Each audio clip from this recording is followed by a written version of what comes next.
Hi, my name is Deidre and welcome to my channel. Today I'm going to be talking to you guys about 5 things you should do while studying abroad in Spain. Considering I made one about things you should not do, I figured it would be justifiable to make one about things you should do. First and foremost, do be open to try new food and exploring and having new adventures. For me, that included having squid for the first time. Delicious. Something that if I wasn't open to, I wouldn't have known if I liked. Every country will have its specific food. For me, if there was something I already knew I didn't like, I didn't really try it, which sounds a little closed-minded, but believe me, sardines are never good. Ugh. But I did try quail egg in sobrasada, which is a piece of baguette, generally with chorizo, which is spicy sausage, and then a quail egg on top, and that was delicious. And I was not expecting that to be anything crazy. And zarangoyo is really good. It has zucchini and chicken and rice and potato, but it really depends on where you are and what version. And croquetas, Spanish food. If I wouldn't have been open to trying all that Spanish food, I wouldn't have figured out that I liked all of those things. So explore the food, try food. My host mom, or generally, even though I rented, of course, she had me try rabbit with rice. It was delicious. She told me it was chicken, but I ended up eavesdropping on a conversation and realizing that she lied to me, which was fine. I mean, rabbit doesn't bother me ethically, personally. Some people it would, so she lied. It's okay. I tried rabbit and it was delicious. Yeah, put that on the record. Number 2, do be wary of your surroundings. Meaning, don't walk around by yourself at night. This is just a general rule, no matter what city you're in. Just stay safe. For me, whenever I was in a really big city or wasn't really sure where I was, I had my purse glued to my side. So strap was here, zipper part of the purse was, being held by my hand, and I was like glued because there are pickpockets. It's a danger anywhere. So Europe or not, you would run into that issue. People trying to take your money or any other type of thing, or your passport. You have to make sure that's safe, and you have to be wary, like anywhere. So just be wary of where you are at all times. Make sure you're in a well-lit area, just like anywhere. So basically common sense. Okay? And try to travel with a guy sometimes too, that helps, but make sure you travel in groups of 2 or 3 at least. It's just a safety thing. Next on our list, do bring your passport with you anytime you travel from Spain to any other country. You do have to show that, because when you go over for more than 90 days, you'll have a visa on your passport. And I'd show you, but there's way too much personal information on there, so I can't. But basically, what that visa allows you to do is have multiple entries and exits out of the country, Spain, where you would be studying in this case. So you have to have that documentation.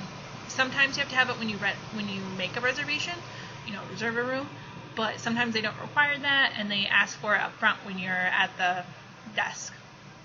So make sure you have your passport with you at all times. That is the only thing proving that you are an American citizen, or whatever country you're from, basically. It's the only thing proving that you're a citizen of the country you say you're a citizen of. And just, make sure you have that with you. Very important. Next on the list, do try to learn the language and speak it as much as possible. My friends who were in the same major as me in college, well, generally, at least they were taking Spanish, they just roomed with each other. So they weren't speaking Spanish all the time, let alone with natives. So their Spanish didn't get as good as mine because they didn't live with someone who was Spanish and did not learn as much about the culture. Yeah, they hung out with some people and went to a church there where they could practice their Spanish, but it didn't get as good as mine because they weren't living day to day with that. They weren't completely immersed in the culture. And it really took a toll on their language learning and the amount of phrases and cultural nuances that they actually knew about the Spanish culture. and that suffered. So definitely take that into consideration. If you are a beginning Spanish learner and you are studying at a university, they will group you by level generally and then put you in a grammar class that is appropriate to your level, and then they'll give you grammar classes. For me, it was 2 nights a week for 2 hours, but it really depends on your university, and they will let you know, and you will be grouped generally, but ask them. They'll be able to let you know. Most of the academic and exchange students organizers will be able to let you know what programs they offer and what assistance they can have offer to you if you don't speak much Spanish when you get over. All right. Do go out to dinner at 9 p.m. Yeah, they eat dinner at 9:30 p.m. Even families. Yes, all the time. For me, it was something to get used to, of course, because I'm used to eating dinner at around 6:30, depending on the day. Very Americanized. Pretty normal, pretty standard for me.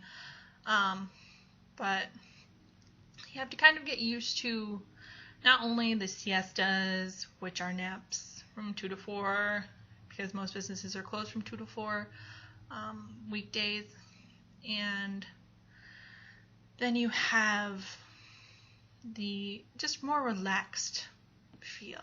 Everyone is just not in a hurry, taking their time. Go to the market. Oh yeah, markets are great. Oh my gosh, please go to the markets.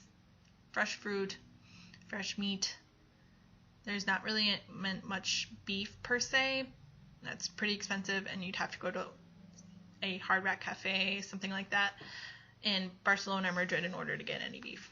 But you have plenty of pork and chicken and rabbit and whatever. Cat. She needs to go down. Okay, there we go. All right. So, yeah, just be open.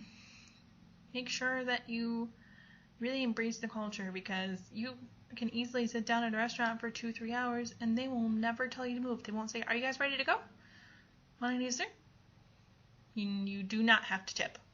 Tipping is not a part of the culture in Spain and most of Europe, because they do pay their waiters and waitresses a living wage. You do not have to tip, but they will not tell you not to, obviously, because, hey, who doesn't want money? I don't blame them. But no, you do not have to tip in Spain.